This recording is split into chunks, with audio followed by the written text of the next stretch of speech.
You're quietly spending $15 to $30 every single month on magnesium gummies, hoping they'll finally quiet your racing mind and help you sleep better. You see the bottle sitting on your nightstand every evening.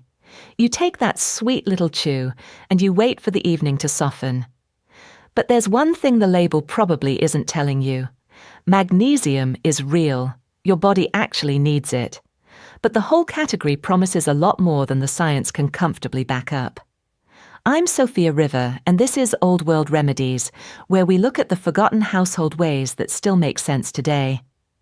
In this video, we're going to talk about what people actually did before magnesium gummies became the nightly ritual, what the research really says, and why the strongest answer might have less to do with a sweet little chew, and a lot more to do with how older homes simply ended the day.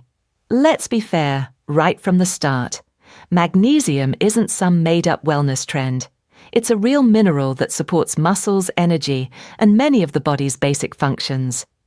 And yes, a lot of people probably don't get quite enough from food alone.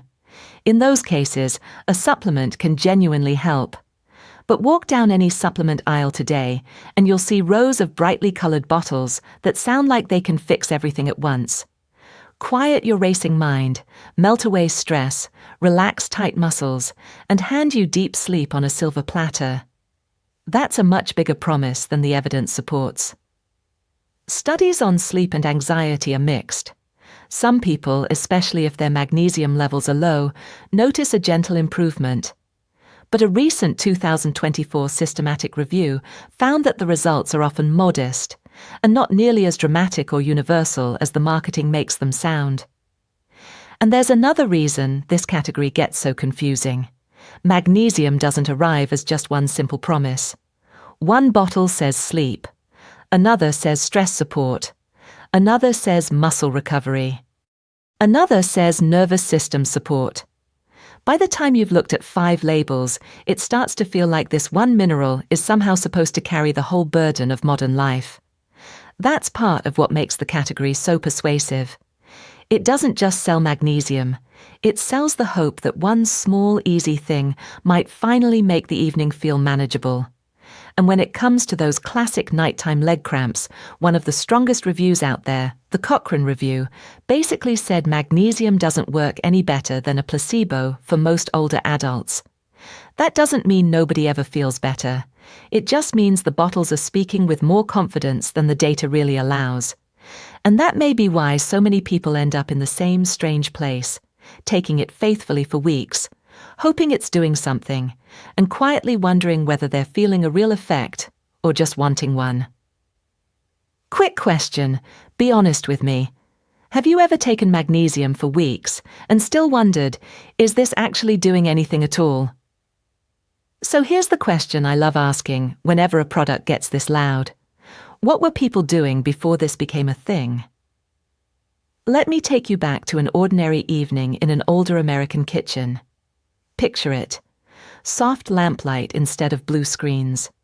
The smell of something warm on the stove. The gentle clatter of dishes being put away after supper. The quiet sound of a family slowly settling in for the night. In a lot of American homes in the 50s, 60s, and 70s, you'd find a pot of beans simmering on the back burner. Black beans, navy beans, pinto beans, whatever was cheap and familiar that week. The pot would bubble slowly for hours, filling the kitchen with a deep, earthy aroma. Nobody called it nervous system support. It was just supper. But those beans quietly delivered magnesium day after day, without any drama or fancy packaging. The whole family sat around the wooden table, steam rising from the bowls, spoons clinking, laughter and stories from the day mixing together, and the evening slowly wound down in the most natural way possible. This wasn't a special health ritual. This was simply how supper was done. Or take oatmeal. A lot of people today think of it only as breakfast, but back then it often showed up in the evening too. Warm, soft, maybe with a pat of butter or a sprinkle of seeds. In older kitchens, you'd see a mother standing at the stove, stirring the pot while the kids finished their homework or told stories about their day at the table. The house would fill with that gentle, comforting smell. It wasn't marketed as anything special. It just made the whole house feel more at ease and fuller and safer. Many families considered a bowl of warm oatmeal in the evening one of the simplest ways to end the day on a good note. Then there was the baked potato with the skin still on, slathered with a little butter or topped with cottage cheese. Nothing glamorous, but exactly the kind of simple grounding food that used to end the day. In many homes, the potato went straight from the oven to the plate, skin and all, because everyone knew that's where so much of the goodness lived. Sometimes it was the main part of a light supper, eaten slowly while the family talked about tomorrow, or listened to the radio playing softly in the background. Cooked greens were another regular: spinach, collards, mustard greens, often served right alongside the beans or potatoes. In southern and Midwestern kitchens, you'd see big pots of greens simmering with a little onion or a piece of ham hock. The smell would slowly fill the whole house for an hour or more. Again, no one was turning it into a ritual. It was just dinner, but it was the kind of dinner that quietly supported the body while the family sat together and let the day settle. And don't forget peanut butter. A thick smear on toast, or a handful of almonds and pumpkin seeds straight from the pantry. These things lived on the shelf year-round. In the evening, a child might ask for just one more spoonful before bed, and the mother would smile and hand it over. No one branded them as evening comfort. They were just normal, everyday pantry staples that were always there when the family needed something simple and satisfying. Here's what always makes me smile. We now buy a pretty bottle to add magnesium. Back then it was already inside the food we ate every single night, without us even thinking about it or reading a label. But food was only half the story. The other half was how the evening itself felt. A lot of homes had a simple warm drink before bed, a cup of warm milk, sometimes with a little honey, or a gentle herbal tea like chamomile or lemon balm. You'd hold the mug in both hands, feel the steam rise against your face, and something in the body would just let go. It wasn't called a bedtime ritual. It was just the signal that the day was allowed to end. Then the house would quiet down. Lights got turned lower. The radio or TV went off. Dishes were done and put away. Maybe someone read for a few minutes by the lamp, or a father told a short story to the children. The whole place settled. You could feel the house starting to exhale after a long day. In many older homes, this was the time when the family would sit together for a few quiet minutes, talking softly or simply enjoying the stillness before everyone headed to bed. Sometimes the last thing you heard was the soft click of a light switch and the creak of floorboards as people made their way upstairs. That's the part no bottle can really sell you. And this is exactly where modern life gets people. The bottle is small, the promise is simple, the evening is not. The evening is usually the messiest part of the whole day.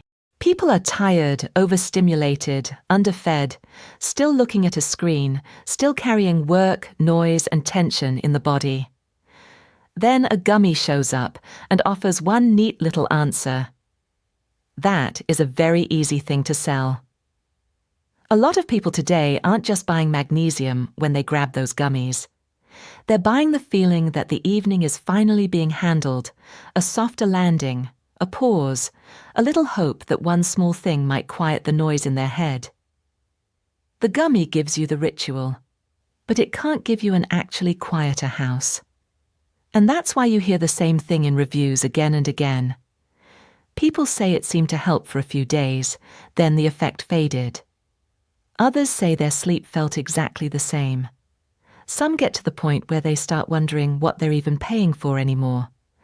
Because what many people were really buying was relief, and relief is harder to put in a bottle than the label wants you to believe. So the strongest answer older households had wasn't one single product. It was the whole pattern. Real food that happened to contain magnesium, a warm drink, a simple supper, and an evening that knew how to wind down naturally. It's not as exciting as a product with a sleep promise on the label, but it tends to last longer. Final question before we finish. What if the thing you've been missing isn't in the bottle at all? Now, if your doctor has told you you're actually low in magnesium, then supplementation can make sense. If a certain form genuinely works for you personally, great, keep it. But if you're reaching for the gummies, mostly because you feel wired, stressed, and can't shut your mind off, maybe the first place to look isn't the supplement aisle. Maybe it's the shape of the evening itself. This week, try one night the old way. Make a simple supper with real food, something that actually contains magnesium naturally. Pour yourself something warm, milk, tea, whatever feels comforting to you. Turn the lights down a little earlier than usual. Let the house get quiet. No screens, no bright lights, just the gentle rhythm of an evening winding down. Then notice what actually helped. Was it the mineral? Or was it the way you let the day end? You might still decide a supplement belongs in your life, but at least you'll be choosing it with clearer eyes and a lot less marketing noise in the background. If this brought back any memory of how your family used to wind down at night, or an old habit that suddenly makes more sense, drop it in the comments. I really do read them. And if you enjoy these honest, thoughtful looks at old household wisdom versus modern trends, hit subscribe. There's plenty more where this came from.